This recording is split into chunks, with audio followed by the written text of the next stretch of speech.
We continue reading from Sri Isopanishad. We are on mantra 17. Vayur anilam amritam athedam bhashmantam shariram om kratosmara kritam smara kratosmara kritam smara. Let this temporary body be burnt to ashes, and let the air of life be merged with the totality of air. Now, O my Lord, please remember all my sacrifices. And because you are the ultimate beneficiary, please remember all that I have done for you. So this is the mantra 17 of Sri Isopanishad, which is seeking for the mercy of the Lord, as we read in the 16th mantra yesterday, that the favor of the Lord. We forget that that is the most important. And here now the mantra is asking that, calling out for that favor. Please remember all that I have done for you. So, purport by His Divine Grace, A.C. Bhaktivedanta Swami Srila Prabhupada, the temporary material body is certainly a foreign dress. The temporary material body is certainly a foreign dress. So this body that we are thinking we are, it is temporary and it is a foreign dress. Why? Because we are the soul. So as we put on clothes over this body, we wear our underclothes and we wear our outer clothes. Similarly, we have this gross and material body, which is covering us, our true self. We are the soul. So this material body is covering our soul. The Bhagavad Gita 2.20 clearly says that after the destruction of the material body, the living entity is not annihilated, nor does he lose his identity. So many of us, we think after we die, everything is finished. I cease to exist. Anyway, what does it matter? I'm not there anymore. But we don't realize that it is not that I'm not there anymore. It's just that this body is not there anymore. And I continue to exist. That the soul, we continue to exist and we do not lose our identity. You know, and many of us think, oh, so what if I'm going to suffer in hell after I give up this body? Anyway, I'm not going to feel it. I'm not going to feel it. But we forget, it's not that this body is going to suffer. It's I, the soul, that's going to suffer. You know, because we are so body conscious, we are so attached to our body that we can't understand that even if we give up this body, it's ourselves in another body that we will suffer.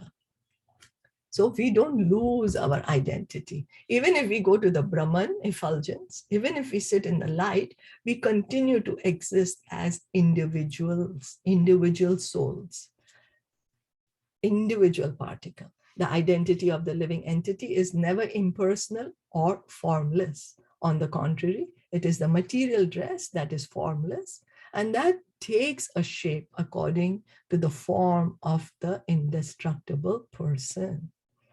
So the soul has a spiritual form. It's not that the soul does not have a spiritual form. It has. The soul has a spiritual form. The soul is a person. And that we are thinking we are the body, but that's the soul. This form, we have the different forms of the bodies is because the soul has a form. For example, we wear our clothes. So our clothes, we cut it to the size. No, we make two hands to fit our hands, and the legs, the pants have the legs. You know, why? To fit the form of this body, right? Similarly, we have this material body. The material body has a form. Why? Because the spirit soul has a form. So no living entity is originally formless. And then it said that it is the material dress that is formless. So our material body, this body is formless. Why? Because it's a different combination of earth, water, air, fire, ether, the senses. Depends on, but once it's destroyed, either burnt or whatever, it does not exist anymore. So that's why the material dress is not formless. But we, the soul, The soul, we are the indestructible person, and we have a spiritual form. We are never going to be destroyed, even after we give up this body. No living entity is originally formless, as is wrongly thought by those with a poor fund of knowledge. This mantra verifies the fact that the living entity exists after the annihilation of the material body. So we, the souls, will continue to exist, whether we take up another material body or we go back to the spiritual world. Then we have a spiritual body. In the material world, material nature displays wonderful workmanship by creating varieties of bodies for the living beings according to their propensities for sense gratification. So the material world, the material nature, she is facilitating our desires, how we want to enjoy. And based on that, she's giving us these different bodies according to their propensity for sense gratification. So Mother Nature, she's the facilitator to fulfill our desires. Krishna is the controller of this material nature and and also us, the living entities. So the material nature is not our cause. She's the facilitator. She gives our bodies, us bodies, based on our desire, how we want to enjoy. The living entity who wants to taste stool is given a material body that is quite suitable for eating stool, that of a hog.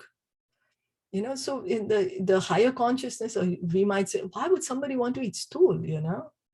But there is a consciousness like that. And that's the reason the body of the pig exists, so that the living entity can enjoy eating the stool.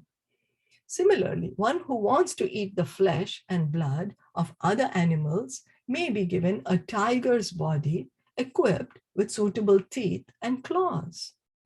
So we see, based on our desire, we are creating our future body. What kind of desires we have? How do we want to enjoy our senses? We want to eat flesh and blood of other animals, then in the next life we will get the body of a tiger so that we can eat the flesh and blood of the animals in a nicer way. So, but the human being is not meant for eating flesh, nor does he have any desire to taste stool, even in the most original state. Human teeth are so made that they can chew and cut fruit and vegetables, although they are two canine teeth, so that primitive humans can eat flesh if they so desire. So our human body is not designed to eat flesh. Our human body is designed to eat fruits, vegetables, grains, milk. Our human body is not designed to eat stool. So it is designed to eat vegetarian food. And here is mentioned two canine teeth, because there might be some primitive humans who have some desire to eat flesh. But in any case, the material bodies of all animals and men are foreign to the living entity. All material bodies of all animals and men are foreign to the living entity. So this body is not us. They change according to the living entity's desire for sense gratification. So what is my desire? I will get that body in the next life. Somebody might be in the animal body right now, but based on the cycle of evolution, they will go through the evolution, and one day they will come to the body of human being. So same like us, we have been in different bodies, sometimes in the body of an animal or a tree or a bird or a fish or a demigod. And right now in our cycle of evolution, we are here in this human body based on our desire. So in the cycle of evolution, the living entity changes bodies one after another. When the world was full of water, the living entity took an aquatic form. Then he passed to vegetable life, from vegetable life to worm life, from worm life to bird life, from bird life to animal life, and from animal life to the human form. The highest developed form is this human form when it is possessed of a full sense of spiritual knowledge. So we can see how from aquatics going to vegetables, then from after vegetable become worms, worms then become birds, then birds then become animals. So we have been doing that. We have done it, and living entities are still doing that. We see each living entity in a different body, each and in a different in our different level in this samsara that we have, in this cycle of evolution that we are in. So in this human form of life, we have the highest intelligence. We have the capability to understand spiritual knowledge, that this human body is given this gift. In another body, as an animal or a tree, there might be some rare cases, but it's not common. There might be some rare things, but in humans have this. We are equipped with the capability to understand spiritual knowledge. The highest development of one's spiritual sense is described in this mantra. One should give up the material body, which will be turned to ashes, and allow the air of life to merge into the eternal reservoir of air. The living being's activities are performed within the body through the movements of different kinds of air, known in summary as prana vayu. So we have these different kinds of airs in our body. I forget, is it 5 types or 10 different types, the prana vayu? There are 10 different types of life air or 5 different types of life air. And that's what's controlling all our movements. The yogis generally study how to control the airs of the body. The soul is supposed to rise from one circle of air to another until it rises to the Brahma Randhara, the highest circle. So the yogis, what do? They control the life airs in the body. They control the life air. And then, because the soul is entrapped in the body with this pran, the life air called pran. And that's why when the soul leaves, they say, oh, pran nikal gaye. Because the life air called pran is what's keeping the soul here inside the body. So the yogis, what do? They control this life air, and then they control from one chakra to another. In the body, there are these different chakras, and they raise the Brahma Randhara, the high circle, and I think that's on the head. And from that point, the perfect yogi can transfer himself to any planet he likes. So the yogi, he transfers the soul like that, gradually raising it up through different chakras up till the Brahma Randhara. And then that soul, then the yogi, the soul, he leaves the body from that chakra. Then what happens? He can get a higher destination. He can go to the higher planets. He can go to any planet. So, but this is also still in the material world, cannot go into the spiritual world by these things. The process is to give up one's material body and then enter into another.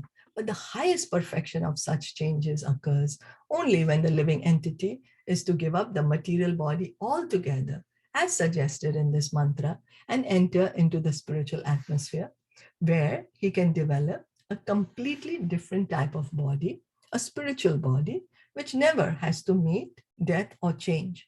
So a yogi, it takes lifetimes to practice this yoga so that they can leave the soul from the Brahma Randhara and then can choose any planet to go to. So it's a very difficult process, takes many lifetimes, but yet still have to take up another body in the material world. Now, what's the highest perfection? This mantra 17 is telling us. The mantra 17 is saying that, you're a spirit soul. Why do you want to take up another material body? Go to the spiritual world. Go back there and develop your spiritual body.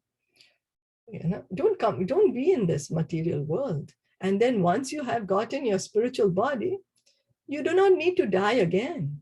You're not going to get old. The spiritual body never dies, never changes, is never born, never dies. There's no disease.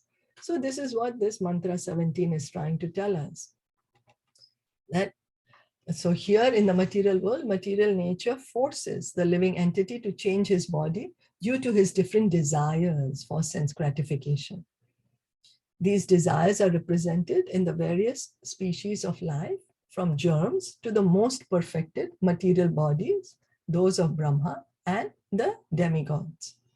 So why there are 8,400,000 species of life? Why are there these different bodies? Bodies of animals, germs, plants, aquatics, trees, demigods, Lord Brahma, and we, the human beings. Why? Because we have desires. We want to enjoy in a certain way. Now, whatever desire we have, based on that, we get a body to be able to enjoy that particular desire. So all the living entities, all of these living entities have bodies composed of matter in different shapes. So if we analyze it, the matter is the same. It's just the shape is different. Like when a potter, when he makes pots, the clay is the same, but just the shape variety is different. So our bodies, the body of a pig and the body of a human being also is made of earth, water, air, fire, ether, and then there will be the senses will be there, the sense, eyes, ears, nose, it's just different combinations depending on our desire. So the intelligent man sees oneness not in the variety of the bodies, but in the spiritual identity. The spiritual spark, which is part and parcel of the Supreme Lord, is the same whether he is in the body of a hog or in the body of a demigod. So the bodies, they are just material, they're matter. If we analyze it, the elements are the same. We just think that they are different because of the different shapes. And those bodies we are going to keep changing them. But who's inside the body? That is the spirit soul. That spirit soul. And then what is the identity of the spirit soul? Is a part and parcel of the Supreme Lord. The spirit spark, the soul is a part and parcel of the Supreme Lord. So that is we. We are the spiritual spark, and we are changing our bodies, sometimes in this body, sometimes in another body. The living entity takes on different bodies according to his pious and vicious activities. So if we act viciously, we are going to get lower kind of body, demoniac body or animal body. If we act piously, we will get demigod body or, human body. So that's why many people say, oh, let me do pious activities. Let me not do impious activities. But then what's going to happen? We're still going to take another material body. It will still keep us here in the material world. The idea is to get out of the material world. So the human body is highly developed and has full consciousness. According to the Bhagavad Gita 7.19, the most perfect man surrenders unto the Lord after many lifetimes of culturing knowledge. So Krishna says that Bhaunam Janmanam Ante Jnanavan Mam Prapadyante Vasudevam Sarva Iti Samahatma Sudurlabhaha. He's saying that in Bhagavad Gita 7.19, that the most perfect man, one who has perfect knowledge, what he does, he surrenders unto the Lord. After what? Many lifetimes of culturing knowledge. One begins this journey, this process of culturing knowledge of Gyan. And then after lifetimes and lifetimes, when the knowledge is perfect, then the perfect knowledge will bring one to the point of Vasudevam Sarva Iti. That the Supreme Lord, Krishna is the one, let me surrender unto him. The culture of knowledge reaches perfection only when the knower comes to the point of surrendering unto the Supreme Lord Vasudeva. Otherwise, even after attaining knowledge of one's spiritual identity, if one does not come to the point of knowing that the living entities are eternal parts and parcels of the whole and can never become the whole, one has to fall down again into the material atmosphere. Indeed, one must fall down even if he has become one with the Brahma Jyotir. So even if one gets knowledge, one is situated that on the platform of the soul, one is situated in the Brahman effulgence, one will fall down from there till the time the knowledge is not complete. Complete knowledge is surrender to Krishna. Till the time we don't come to the point of knowing this, that we are eternal parts and parcels of the whole, and that we can never become the whole. We are just tiny parts and parcels of the whole. Till that time, our knowledge is not perfect. So we have to come to that point. Some of us might come to the point now, some of us might come to the point in future life, because each of us is in a different journey of evolution of our consciousness. But Krishna says, whatever point you are at, you have to come to this point of surrendering to me. Then you have perfect knowledge, when you understand the truth that you are eternally my part and parcel, and that you eternally have a part and parcel, are my part and parcel. So as we have learned, and so what happens when one understands that I'm eternally part and parcel of Krishna? Oh, then let me surrender unto him. So someone might say, oh, if I have to do it after thousands of lifetimes, let me just do it now. And whereas someone might say, why should I do it now? I can do it. I have thousands of lifetimes to do it. I'll do it later. So again, each depends on our evolution of consciousness. And Krishna does not force that. He just gives us the knowledge. So as we have learned from previous mantras, the Brahma Jyotir emanating from the transcendental body of the Lord is full of spiritual sparks, and that are individual entities with the full sense of existence. So this Brahman, the Brahma Jyotir, we heard from Sri Isopanishad, where is it coming from? It's coming from the body of the Lord. And who's there in the Brahma Jyoti? What's there happening? It's full of the souls, spiritual sparks. It's full of spiritual sparks, the Brahma Jyoti. And the living entities, the spiritual sparks, these are living entities, and with a full existence, full sense of existence, the Sat feature, because they're already away from the material body.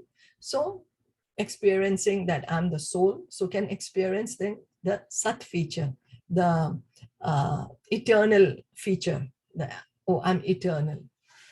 Sometimes these living entities want to enjoy their senses, and therefore they are placed in the material world to become false lords under the dictation of the senses. So even if we come to that point, what happens? The desire to enjoy is still there, separate from the Lord. Why? Because the process is not yet finished. The process is not yet complete, that I'm an eternal part and parcel of Krishna. So what happens? And after some time of staying in the Brahma Jyoti, which could be millions of years or something, then they will come down to enjoy the senses. So the desire for lordship is the material disease of the living being, for under the spell of sense enjoyment, he transmigrates through the various bodies manifested in the material world. So what is our disease? Why we are called material disease of the living being? Because we are spirit souls, but right now we have a material body. Why? Because we want to be the controller. We want to be the owner. We want to be the enjoyer. We want to enjoy our senses. So because of that, we are taking different bodies, different bodies. Becoming one with the Brahma Jyoti does not represent mature knowledge. Only by surrendering unto the Lord completely and developing one's sense of spiritual service does one reach the highest perfectional stage. So coming to the Brahman platform is a progress in knowledge. Of course, it's higher than just enjoying the senses, thinking that I'm the body and being inside this material body. So higher than that is coming on the Brahma Jyotis, living there in the Brahman, living there in the light. Then that is higher, of course, but it is not mature. It's not mature because the complete knowledge, the complete perfectional stage is when we understand that I need to surrender unto the Lord. In this mantra, the living entity prays to enter the spiritual kingdom of God after relinquishing his material body and material air. So what the mantra is telling us to do is pointing out that we can pray to the Lord that after I give up this body, then Please let me come back home. Please let me enter Vaikuntha, the spiritual kingdom. The devotee prays to the Lord to remember his activities and the sacrifices he has performed before his material body is turned into ashes. He makes this prayer at the time of death with full consciousness of his past deeds and of the ultimate goal. One who is completely under the rule of material nature remembers the heinous activities he performed during the existence of his material body, and consequently, he gets another material body after death. So in this mantra, the devotee is praying to the Lord that, my dear Lord, I did so many sacrifices for you. I did so many activities for you. You know, I'm dying now. Let my next body be a spiritual body. Please let me enter the spiritual kingdom. Let me not come back to the material world. But then I heard in a class by Guru Maharaj, he says the pure devotee does not even say that to the Lord. The pure devotee is always saying to the Lord, whatever you desire, my dear Lord, I'm just an instrument in your hand. Only let me continue engaging in your service wherever you are. So that is the consciousness of a pure devotee. So one who is completely under the rule of material nature remembers the heinous activities he performed during the existence of his material body, and consequently he gets another material body after death. At the hour of death, it seems that our full life is going to be run through it's going to go in front of us like a very fast moving movie, and whatever activities we have done, we are going to remember that, and based on that we are going to get another material body. So the Bhagavad Gita 8.6 confirms this truth. Yam yam vapi smaran bhavam tyajyate ante kalevaram tam tam evaiti kaunteya sadatad bhava bhavitaha. Whatever state of being one remembers when he quits his body, O son of Kunti, that state he will attain without fail. Thus, the mind carries the living entity's propensities into the next life. So whatever we remember at the time of quitting the body, that state we will attain in the next life. Krishna is saying, without fail. Krishna is saying, this is what's going to happen. Without fail, whatever you remember at the time of leaving your body, your next body is going to be there. That will be your destination. The mind carries the living entity's propensities into the next life. So all our desires are stored in the mind. And so whatever we think of, whatever is our desire, that's what we will think of at the time of death. And through that, our next body, we will get our next destination. So it's very important. What are our desires? What is our thought process? So that's the reason Krishna says, always think of me, so that we can think of him when we leave the body. Now we might say, so I can just think of Krishna at the time of leaving the body. Let me do whatever I have to do right now. Why do I have to break my head now? I will just think of him at the time of leaving the body, and then that'll be perfect. But no, we can't do that. We can't think something that we have not practiced. We don't have some desire, then we won't be able to think of it. And especially at the time of death, when the body is under so much trauma, the soul is under so much trauma, being pulled out of this body. It's a very difficult moment. So if we have not practiced, we won't be able to do it. And then the way to remember Krishna always is to chant the holy name. By hearing and chanting, then we can remember Krishna. So we practice it throughout our lives, hearing and chanting, so that at the time of leaving the body, we can be able to remember Krishna. Is that okay? Yeah. So we'll stop here for today. If there are no questions or comments. No, all good. Okay. So Shri Isopanishad ki jai, Shila Prabhupada ki jai, Gaur Prabhupada, Hari Bol, Hare Krishna.